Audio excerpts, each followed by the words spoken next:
Assalamualaikum warahmatullahi wabarakatuh. Salam sejahtera bagi kita semua.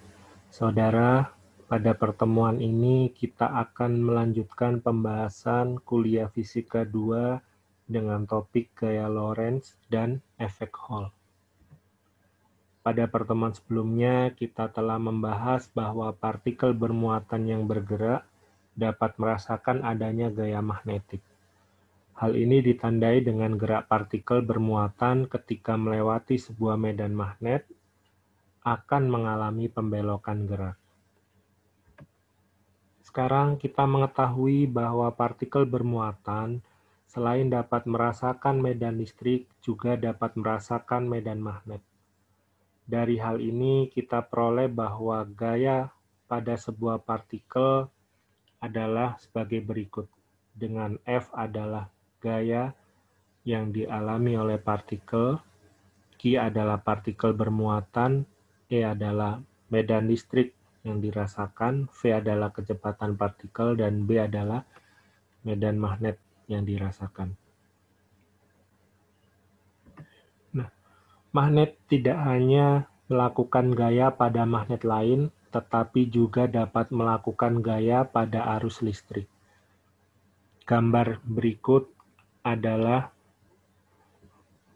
konsep dari gaya Lorentz, di mana jika kawat yang dialiri arus listrik ditempatkan dalam medan magnet, maka kawat tersebut mendapatkan gaya dari magnet. Besar dan arah gaya magnet yang dialami kawat yang dialiri arus listrik dalam medan magnet diberikan oleh hukum Lorentz tadi. Dengan hukum Lorentz ini dituliskan sebagai F sama dengan I kali L cross B.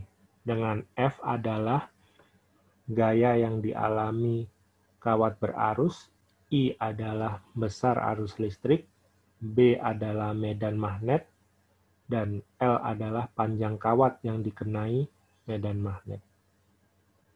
Besarnya vektor L sama dengan bagian panjang kawat yang dikenai medan magnet saja, sedangkan arahnya sama dengan arah arus dalam kawat.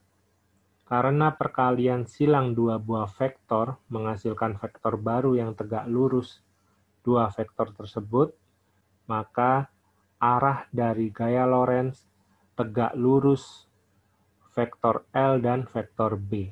Dengan kata lain, jika kita membuat bidang datar di mana vektor L dan vektor B ini berada pada bidang datar tersebut, maka vektor gaya berarah tegak lurus bidang tersebut. Nah, berikut adalah penggambaran dari perkalian vektor L dan vektor B, yang mana vektor F-nya tegak lurus terhadap vektor L dan vektor B. Besarnya gaya Lorentz yang dialami kawat berarus dapat dilihat pada persamaan berikut. Nah, di sini sinus theta ini adalah hasil dari perkalian silang antara L dan B, yang mana theta ini adalah sudut antara vektor L dan vektor B. Nah, untuk menentukan arah dari gaya Lorentz, kita menggunakan aturan skrup putar kanan seperti ini. Ya. Caranya sebagai berikut. Pertama, tempatkan vektor panjang kawat L ya, dan vektor medan magnet B sehingga titik pangkalnya berimpit. Kemudian putar skrup ke arah kanan dari arah vektor panjang kawat ke arah vektor medan listrik. Medan magnet ya, seperti ini. Kemudian arah maju skrup sama dengan arah dari gaya Lorentz pada kawat. Nah, dari sini kita dapatkan arah gaya Lorentz-nya adalah ke bawah. Anda juga bisa pelajari simulasi gaya Lorentz ini melalui tautan YouTube ini ya. Nanti Anda bisa klik untuk melihat simulasi yang dilakukan. Nah, Salah satu penerapan gaya Lorentz adalah pada alat yang bernama spektrometer massa. Spektrometer massa adalah alat yang dapat menentukan massa atom dengan teliti. Atom yang akan diukur massanya mula-mula diionisasi sehingga bermuatan positif. Ion tersebut ditembakkan dalam medan magnet yang diketahui besarnya. Jika laju ion dapat ditentukan, maka massa atom dapat dihitung berdasarkan pengukuran jari-jari lintasan. Nah, agar massa atom dapat dihitung, maka laju ion harus diketahui terlebih dahulu. Bagaimana cara menentukan laju ion dengan mudah? Caranya adalah dengan menggunakan selektor kecepatan. Nah, jadi selektor kecepatan ini adalah alat untuk membantu menentukan laju ion. Selektor kecepatan memanfaatkan gaya listrik dan gaya magnet. Medan magnet dan medan listrik dibangkitkan dalam suatu ruang dalam arah yang saling tegak lurus. Nah, ini contoh ilustrasi gambarnya. Nah, apa sebenarnya yang terjadi dalam selektor kecepatan ini? Jadi, partikel bermuatan yang ditembakkan masuk, ditembakkan masuk ke dalam ruangan yang mengandung dua medan, baik itu medan listrik E dan medan magnet B, masing-masing melakukan gaya pada partikel. Gaya yang dilakukan medan listrik, ini Q kali E, dan gaya yang dilakukan oleh medan magnet, Q kali V cross B. Besar medan listrik dan medan magnet diatur sedemikian rupa sehingga kedua gaya tersebut persis sama besar dan arahnya berlawanan. Kalau di gambar ini dicontohkan yang satu ke atas, yang satu ke bawah. Besarnya sama, arahnya berlawanan. Dalam keadaan demikian, maka gaya yang gaya netnya sama dengan 0. Sehingga apa? Sehingga partikel tidak mengalami pembelokan.